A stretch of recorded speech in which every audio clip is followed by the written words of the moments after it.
Hello, all the students. This lecture is in continuation with the incubation, hatching, and brooding lecture.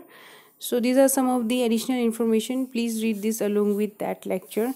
First is the biosecurity in hatchery. सो हम कौन से biosecurity measures को follow करेंगे hatchery में। तो सबसे पहले हम जानेंगे बायोसिक्योरिटी क्या होता है, राइट। सो बायोसिक्योरिटी वो स्टेप्स या वो प्रोसीजर्स या कोई भी प्रोग्राम जो आप फॉलो करते हैं जिससे कि जो अनवांटेड माइक्रोब्स यानी कि पैथोजेंस को प्रिवेंट किया जाए, पैथोजेंस को कंट्रोल किया जाए। तो ये सारे जो भी प्रैक्टिस या प्रोसीजर्स या प्रोग्राम्स होते हैं इनको बायोसिक्योरिटी मेजर्स कहा जाता है, right. So in case of hatchery वो सारे प्रैक्टिसेस, प्रोसीजर्स या programmes which are being used, which are being implemented for preventing the unwanted microbes, that is pathogens, in the poultry production system is known as biosecurity measures, right। सो इसकी major component है isolation, traffic control, sanitation.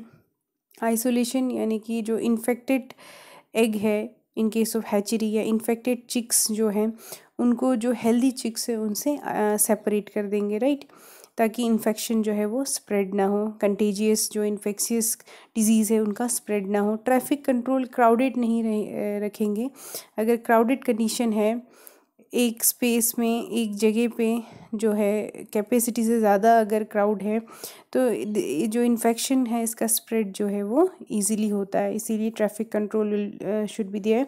Sanitation, हाँ sanitation जो है maintain करके रखेंगे।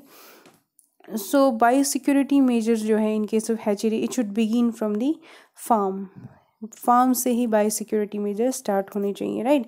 सो in case of hatchery we will see first the handling. सबसे पहले जो हैचरी में सबसे पहले जो है egg will be laid down, उसके बाद उसको इंक्यूबेटर में रखा जाएगा, फिर हैचर में, फिर ब्रूडर हाउस में।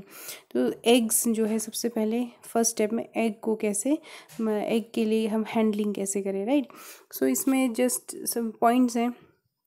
एग को आप नेस्ट से फ्रिक्वेंटली जो है कलेक्ट करना है, ठीक है। एंड जो एग्स कलेक्ट किए हैं उनको क्लीन एंड डिसइंफेक्टेंट हैचिंग में यानी कि इंक्यूबेटर में रखने से पहले एग्स को क्लीन एंड डिसइंफेक्टेंट करना ये ज़रूरी है, ठीक है। क्योंकि अगर एग जो है क्लीन नहीं होगा तो उसमें कंटेमिनेशन के थ्रू इन्फेक्शन स्प्रेड होगा। अगर एक एग में है तो पूरे इंक्यूबेटर में स्प्रेड होने के चांसेस होते हैं, राइट। और जो वर्कर्स हैं जो वर्क करेंगे हैचरी सिस्टम में, जो कि एग को जो है ट्रांसफ़र करेंगे from the store room to the incubator to the hatcher और to the brooder house.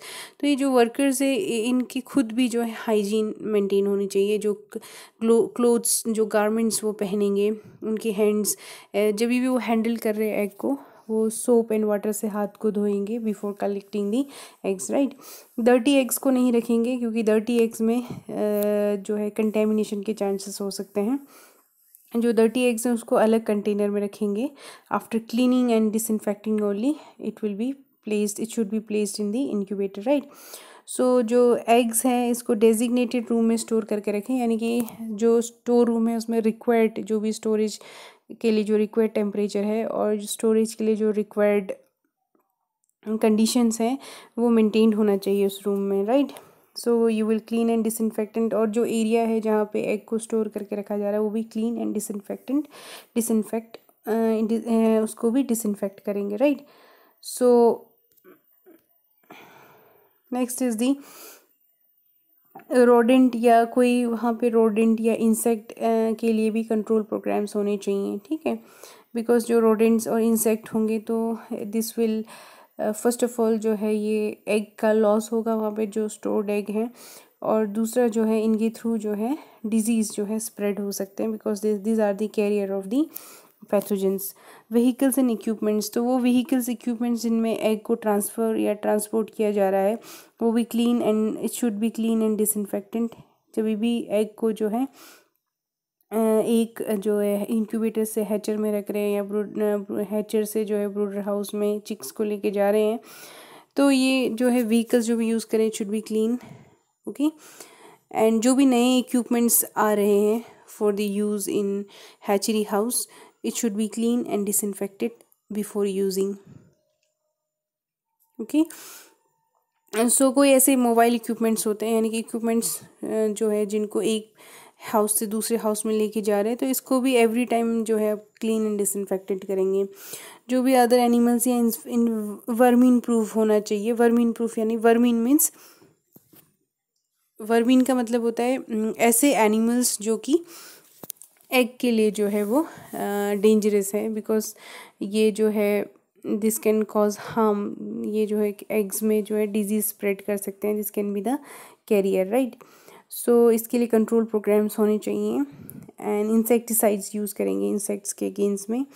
And hatchery जो है, जो हैचरी है जहाँ पे रखा है जिस एरिया में, वो क्लीन होना चाहिए।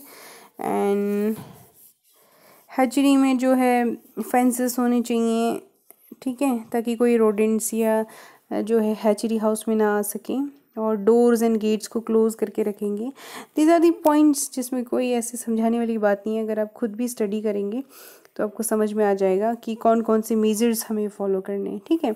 जो वाटर यूज़ कर रहे हैं हैचरी में, ये ड्रिंकिंग वाटर होना चाहिए, it should B portable water.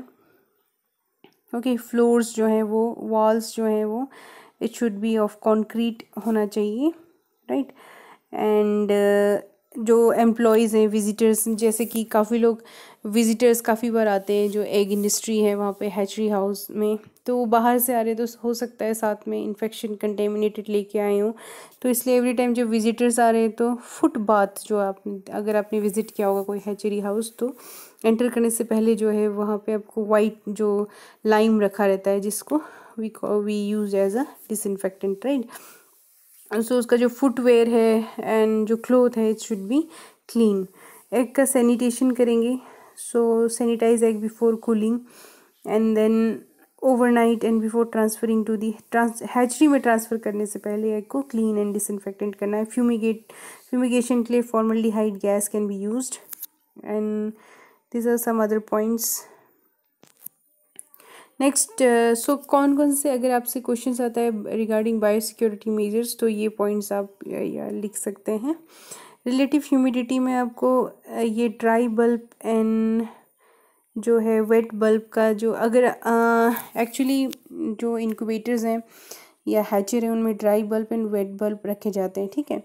तो उसमें जो उसकी रीडिंग से आप कैसे बताएंगे कि ह्यूमिडिटी क्या है, रिलेटिव ह्यूमिडिटी, ये मुझे आपको समझाना है।